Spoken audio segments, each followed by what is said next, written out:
And welcome back, everyone. Welcome to our second broadcast of the night. We kicked things off with ESL Masters 2023 qualifiers for Americas, and now an hour later, after a short break, we have returned with ESL Open Cup Asia, the weekly tournament for the Korean, the Southeast Asian scene, for open to all, to be fair, but at a Korean-friendly time zone.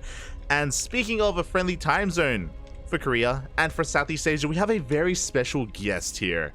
I'm of course your host, Live VIP. I'll be solo casting for the majority of this tournament. I may be joined later on with a beautiful fellow co-caster, we shall see. But in the top right hand corner of Royal Blood, we have a player that I had assumed had retired. No longer representing Invictus Gaming, the teamless Terran from the land of China. It is CranKy. And spawning in the bottom left-hand corner of Royal Blood, we have the Filipino Protoss player. He is red. He is DaSh. Let's go, puppy. Let's go. CranKy announced his retirement after WTL. I say announced his retirement. He did say that he was stepping away from the game. It was revealed in the Chinese message forums that he had stepped away and he had left Invictus Gaming. And we haven't seen him since. I assumed he had just completely stepped away, but this is the Easter long weekend. Maybe because it's a weekend, because it's a bit of a holiday, he has decided to dip his toes back in, or maybe you're never really gone. Maybe he is making his return. I don't know. I'm curious. I want to see. I want to believe, because I love CranKy, right? It's like, it's bittersweet. You know, CranKy, he's also the player who ate Oreos when he beat Oreo in WTL. So, you know, on the one hand, you know, you gotta get him out of here. But on the other hand, I do appreciate how influential he has been to the meta, how he has been so creative with a lot of his builds, and he has been able to positively impact a lot of the Terran play out there and just bring in these new builds to the wider audience, to the international scene. So CranKy has his place, definitely, and I would love to see more of him. I just don't know if this is a one-off thing or if he really is stepping away. It is hard to confirm, as we do see him coming across the map here with his Reaper. Did go for a double gas opener, so it is going to be quite aggressive. Is taking a high ground expansion as well, so a very safe way to expand, also a little bit difficult to scout as well, as he's going for his follow-up. Meanwhile, across the map, we have an up-and-comer. I did Funada him out of game. I was like, mate, where have you been?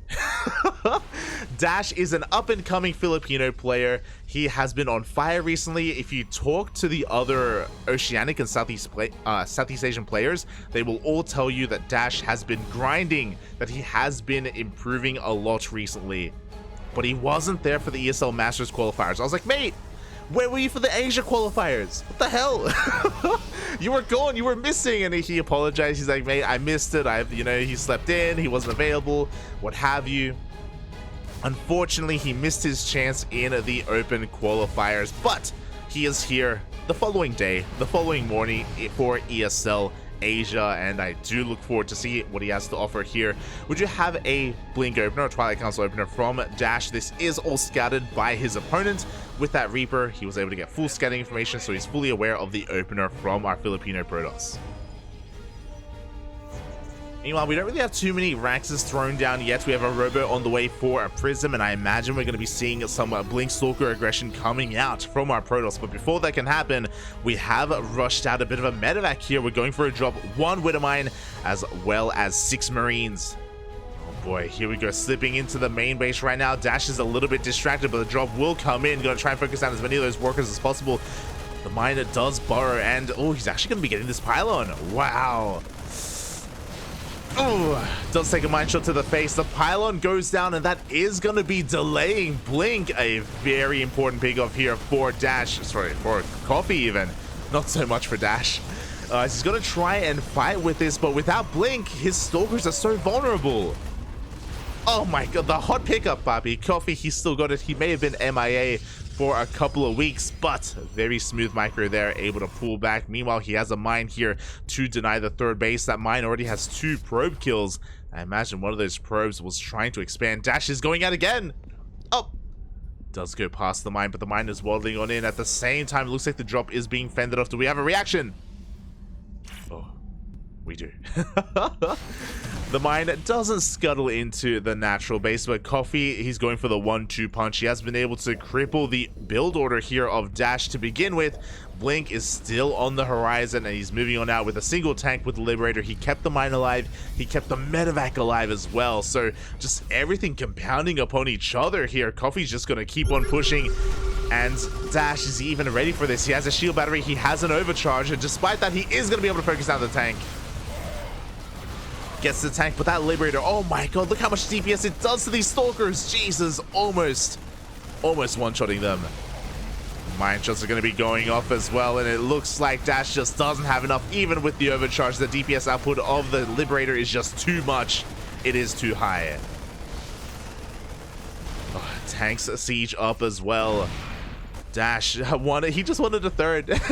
That's all he wanted in life. He wanted a third and he wanted Blink, but Coffee is just in his face, not allowing him to do much of anything. The Robo is under threat. It is going to get depowered, and DaSh only has a single gateway to work with. Only one gateway to warp in.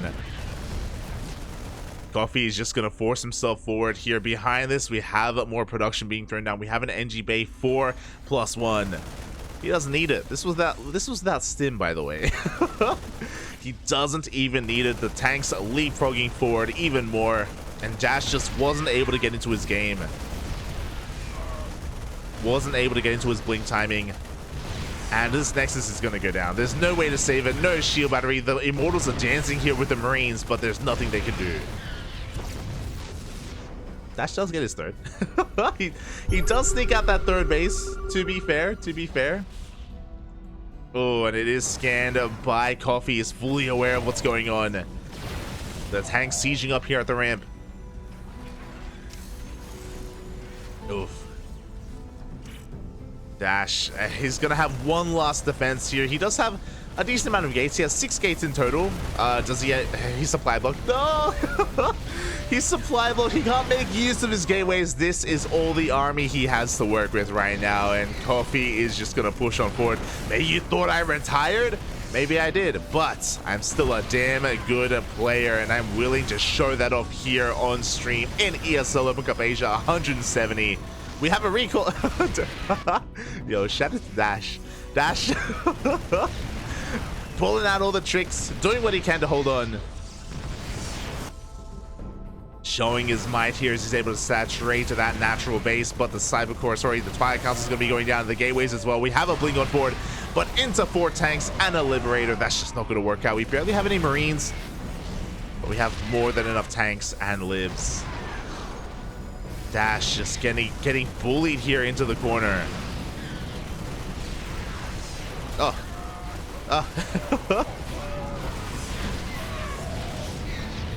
And we're running out of Marines, to be fair, but Coffee's just taking his service on location. He's throwing down more Raxes. GG gets called, and Coffee will take game number 1. Oh, GG. Damn.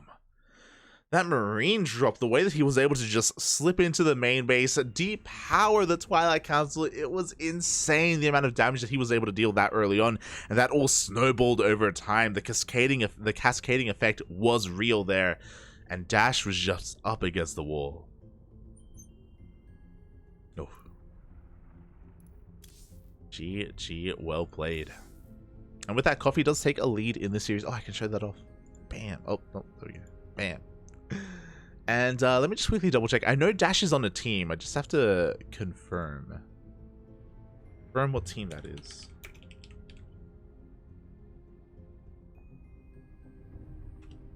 Grand Platypus Open. Un momento. Number 86. Oh, it's not there. Never mind. Oh, no, it's Sparkling Tuna Cup. As the players are just getting ready here with their lobby, with their next game.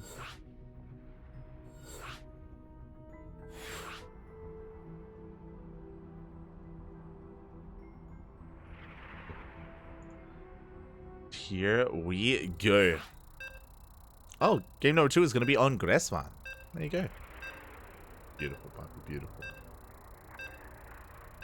I know DaSh was on EXO for a while.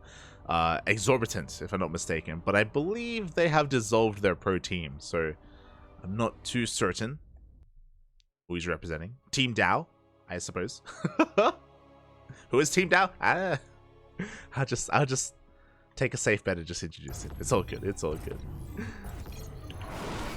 As spawning in the top left-hand corner of Gressvan, we have the Chinese Terran player currently leading this series 1-0. The returning Terran, teamless. It is Coffee. And spawning in the bottom right-hand corner of Gressvan, we have his opponent. We have the Filipino Protoss player representing Team Dow. It is DaSh. Oh, hello there, Mr. SCV. Welcome. Going on a very interesting path across the map. The Rax is not at home because the Rax will be across the map instead. Oh boy. Coffee just going to be spicing things up. Bearing in mind that this is only a singular SCV out here. He's not going for a proxy double Rax or 3 Rax or anything like that.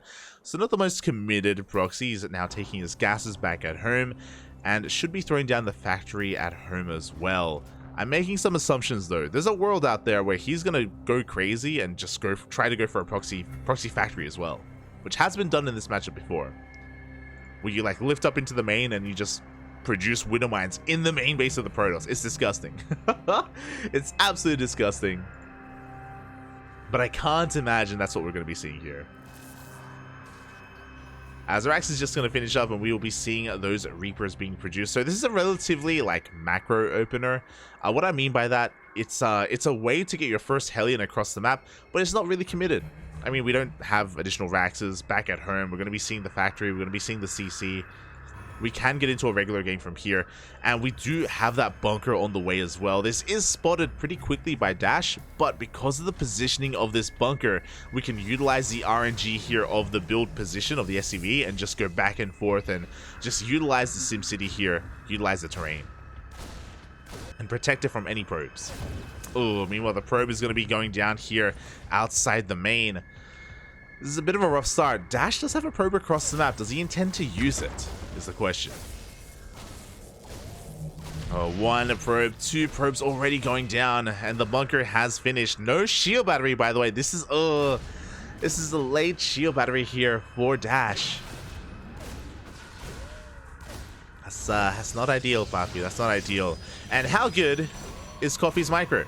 As he's going for a 1 base 1-1-1, by the way. Oh my god. He's just floating his Rax over.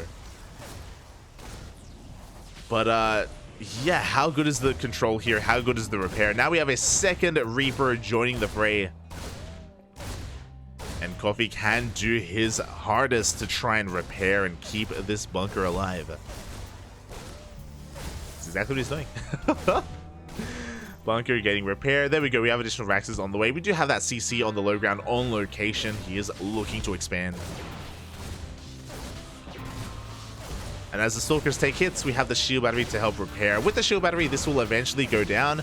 Can we focus down the SCV though? Because the SCV is slowly repairing and topping this up. Oh my god, we even have an overcharge? Oh, a bit of an overreaction, I feel. Yeah, a little bit unnecessary. We have the salvage in the end. Coffee doing more than enough damage. We do have a citizen's arrest. The Reapers will be cleaned up. But this more than paid for itself. Coffee, he gets a salvage off. He forced an overcharge. That's not going to be. I almost said a meal. It's been a long weekend. It's not going to be a chrono boost. That's what I was going for. And from here, we are getting into a 2 base 3 rack setup. Nothing too fancy. Nothing too fancy at all. You know, we have our standard Widow Mine follow-up as well. The mines are headed towards the main base. DaSh does have a proxy pylon across the map, so we'll see if he does end up trying to make a proxy work, throw down some gateways. Meanwhile, he is in position. The drop is fended off, but the pylon is also found. So at least DaSh is able to recover a little bit by not allowing this drop to do any damage, but it's still alive and it's looking to go back in. Oh, we don't have Blink. We don't have Blink. Up. Oh, the drop is going into the main base. Goes into the mineral line. Nice quick pull there from DaSh. Only a single probe is going to go down, but we have another mine headed towards the natural. Is he looking? Okay, he's looking. Thankfully, he is paying attention. The mines only get one probe for their troubles. Could have been a lot worse, but they do force a reaction. They force some lost mining time. Mining time, even. And DaSh is setting up a forward gateway across the map. In total, we do have... Oh, God! 3 gates. Getting a Stalker isn't too bad either, to be honest. I think Coffee is content with that damage. But we do have a 3-gate setup so far. There we go. There is that 4th gateway. So 2 base, 4-gate, Blink, Stalker. DaSh is going to be as aggressive as possible here. And because of the opener, man, Coffee, he's ready. He's got a tank in his main. He's got a tank in his natural. He's got a bunker on the way. I mean, he scouted the Twilight Council opener, so he knows how much danger he's into Blink Stalkers. That's aggressive Blink forward there. The Banshee only gets 2 probes. Could have been a lot worse.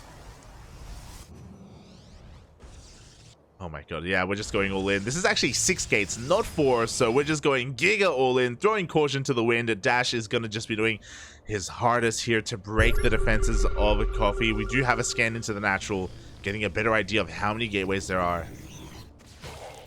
The Marine scouts all these Stalkers. Do we have high ground vision? We do not. We don't have high ground vision. We can only bust through the natural. The natural is quite large and quite open, just because it is Gresvan.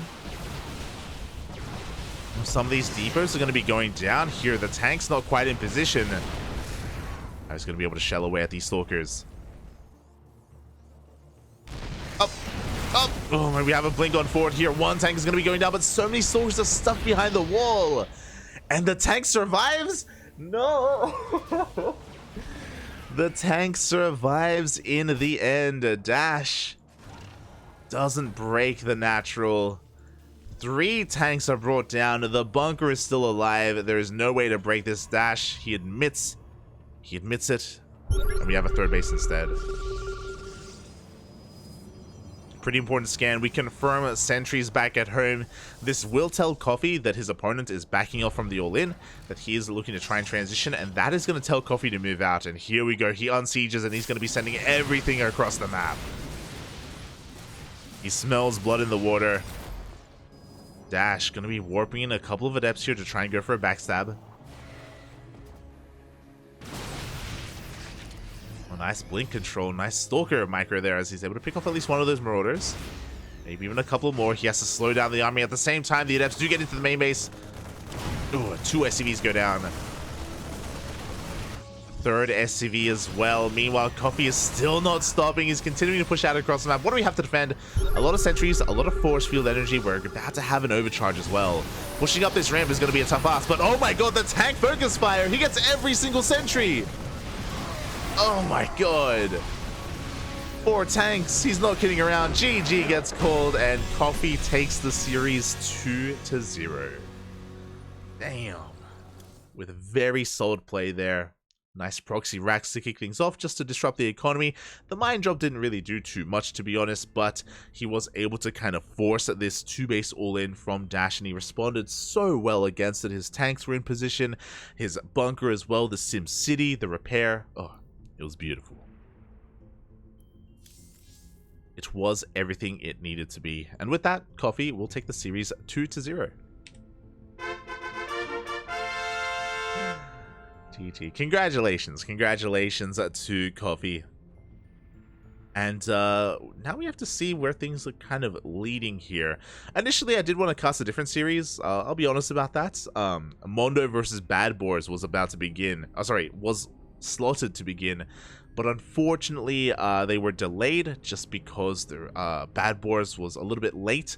So we went for a different series instead. But I would love to get me some Mondo. Oh.